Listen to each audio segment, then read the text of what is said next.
हुकूमत की तरफ से पेंशन लेने वाले अफराद के लिए अपना लाइफ सर्टिफिकेट जमा कराना ज़रूरी होता है, लेकिन कुछ अर्सा पहले ये स्टेट बैंक के सर्कुलर के मुताबिक ये ऐलान किया गया था कि लाइफ सर्टिफिकेट के बजाय पेंशनर्स को हर साल मार्च में और सितंबर में बायोमेट्रिक तस्दीक कराने की ज़रूरत होगी। ये निज़ाम गोस्ट पेंशनर्स को रोकने और बजट पर बढ़ते हुए बोझ को कम करने के लिए अपनाया गया था। ताहम साल में 2 बार जो पेंशनर्स की बायोमेट्रिक तस्दीक का ये अमल था, ये फ़िलहाल रोक दिया गया है। क्या ये अमल नागुज़ीर है और हर माह पेंशन वसूल करने वाले जो बूढ़े बुजुर्ग अफराद हैं उनको किन मुश्किलात का सामना करना पड़ता है, इस हवाले से हम बात करेंगे। हमारे साथ टेक्नोलॉजी एक्सपर्ट मोहम्मद उमर साहब मौजूद हैं। अस्सलाम वालेकुम मोहम्मद उमर साहब। उमर, ये बताइए सबसे पहले तो कि ये जो फैसला किया गया था इसका कॉन्टेक्स्ट क्या था, बैकग्राउंड क्या था, और अब क्योंकि इस पर स्टे ले लिया गया है तो उससे क्या फ़र्क पड़ेगा?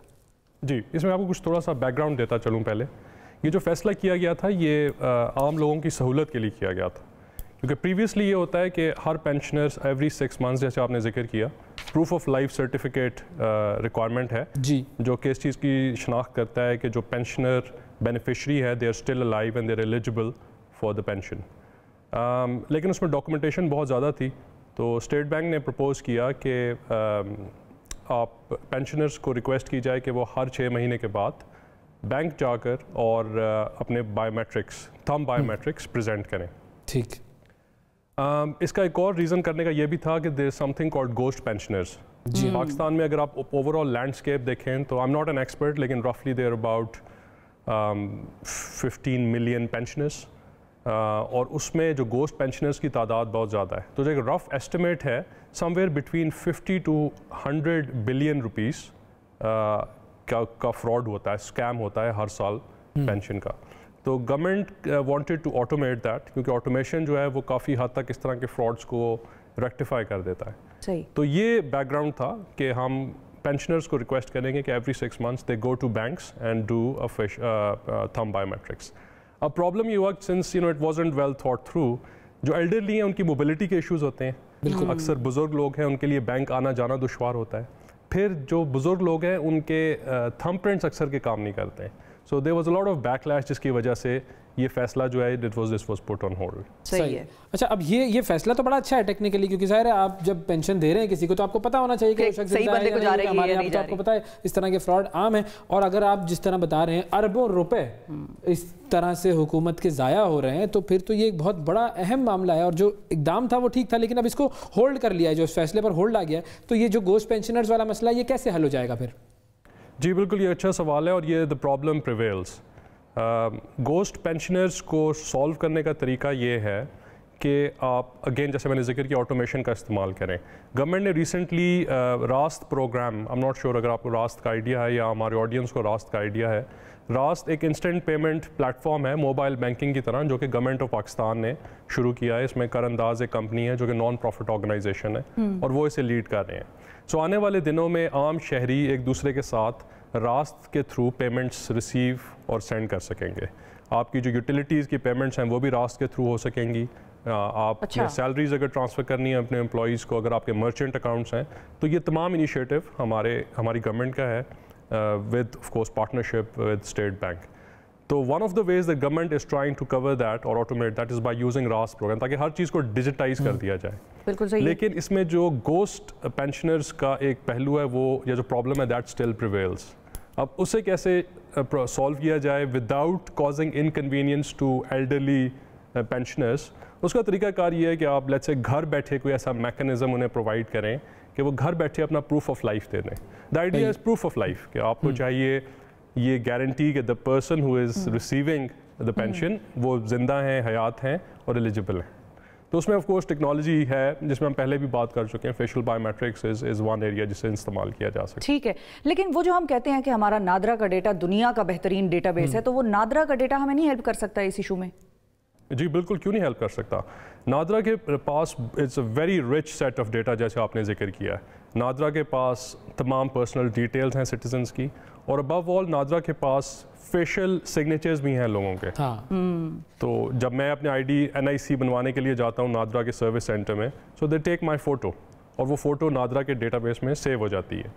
अब आपने सिर्फ एक ऐसा मैकेनिज़्म बनाना है कि उस फ़ोटो के साथ आपने पेंशनर का फेस मैच करना है, उन्हीं के घर की सहूलत के अंदर, कन्वीनियंस ऑफ देयर होम, और उसे प्रूफ ऑफ लाइफ दे देना है। और ये बेशक आप 6 मंथ्स करें, एवरी मंथ करें, it should not be a problem. All you need is a smartphone. और अगर उनके पास खुद स्मार्टफोन मौजूद नहीं भी है, so they can always borrow someone's smartphone to run facial biometrics and it's completely secure. घर में कोई मेहमान आया उसका फ़ोन इस्तेमाल कर लें, हमसाए का फ़ोन इस्तेमाल कर लें, तो उसमें सहूलत काफ़ी ज़्यादा है. अच्छा, अब ये स्मार्टफोन भी अगर यूज़ करेंगे तो सारे लोग आपके सामने पता नहीं चलेगा आपको कि वो लोग कहाँ पर हैं, क्योंकि आपको पता है हमारे यहाँ पे क्या क्या गड़बड़े होती हैं और किस किस तरह से गड़बड़ करने वाले लोग लोकेशन भेजने मेरा ख्याल है उसमें अपनी तो अगर लोकेशन भी होगी वो तो भी पकड़ सकते हैं अगर चाहें कि वो बंदा कौन है जो उस वक्त वहाँ पर वो कर रहा है. लेकिन बहरहाल मैं ये पूछना चाहूँगा कि जो स्टे अब लिया गया है तो ये कितने अरसे के लिए स्टे लिया गया है और हुकूमत अब कर क्या रही है इस हवाले से सेटल करने के लिए? जी, मेरी नॉलेज में तो फ़िलहाल इस तरह की कोई इमीडिएट स्टेप्स नहीं है, लेकिन गवर्नमेंट डेफिनेटली उनके लिए एक मैटर है जो कि काफ़ी कंसर्निंग है. जैसे मैंने जिक्र किया कि billions of rupees is wasted in ghost pensioners. Manually काफ़ी काम किया जा रहा है. आई थिंक एहसास प्रोग्राम और बेनज़ीर इनकम सपोर्ट प्रोग्राम के जो वर्कर्स हैं वो मैनुअल तरीके से फ़ोन कॉल्स करके डेटा स्क्रब करके हर साल क्लेंस करते हैं. लेट्स से 80,000 गोस्ट पेंशनर्स को निकाल दिया, या जिन लोगों की जो वो पास्ट अवे उनका नाम एलिमिनेट कर दिया. तो ये एक तरह का स्लो प्रोसेस है, लेकिन टेक्नोलॉजी इंजेक्शन के साथ इस चीज़ को बड़ा क्विकली ऑटोमेट किया जा सकता है. लेकिन क्या कोई ऐसे मैकेनिज्म नहीं बन सकता कि जैसे ही इंसान की डेथ हो सारे रेलेवेंट इदारों को डेटा चला जाए? मिसाल के तौर पे हमारा एनआईसी तो 10 साल के लिए बनता है, और अगर 10 साल में वो एनआईसी एक्सपायर होने से पहले बंदा एक्सपायर हो जाए तो इदारों को कैसे पता चलेगा? उसकी पेंशन तो आती रहेगी. का तो वो है लाइफ टाइम का होता है. बिल्कुल लाइफ टाइम का होता है. तो इसके हवाले से क्या कहेंगे आप? आई थिंक शिफा जो आपने बात की ना, दैट्स अ ग्रेट आइडिया. और बल्कि जितने पाकिस्तान में एंटरप्रेन्योर्स ये बात सुन रहे हैं, सो आई वुड इनकरेज कि इस आइडिया को अडॉप्ट किया जाए, क्योंकि this is great, very creative thinking. बल्कि मैं भी आई वाज पर्सनली थिंकिंग कि प्रूफ ऑफ लाइफ का ऐसा प्लेटफॉर्म पाकिस्तान में होना मौजूद है जो कि एक सेंट्रल डेटाबेस के तौर पे एग्जिस्ट करे और बाकी इदारे उसे रेफर करें in the form of let's say in technical terms APIs या किसी और तरह की कॉल्स में. और आप क्योंकि वो जो हेल्पलाइन वाला सिस्टम है ना, वो हेल्पलाइन होनी ज़रूरी है. मिसाल के तौर पे आधी डेथ्स तो हमारे हॉस्पिटल्स में हो जाती हैं, तो आपके हॉस्पिटल डेस्क पे एक ऐसा नंबर मौजूद हो मोबाइल का कि फ़ौरन डॉक्टर या नर्स जो भी उस पेशेंट को केटर कर रही थी वो फ़ौरन मैसेज कर दें कि फ़लाँ शख्स की फ़लाँ ID कार्ड पे जो हमारे पास एंट्री हुई थी उसकी डेथ हो गई. तो इस तरह रेलेवेंट डेटा चला जाएगा उनके पास. ये आप कह रही हैं कि फ़ौरन चला जाए डेटा? हाँ, मैं ये डेथ सर्टिफिकेट भी तो यही होता है ना? हाँ, डेथ सर्टिफिकेट भी यही होता है. तो वो कैसे, इसका क्या सिलसिला होता है?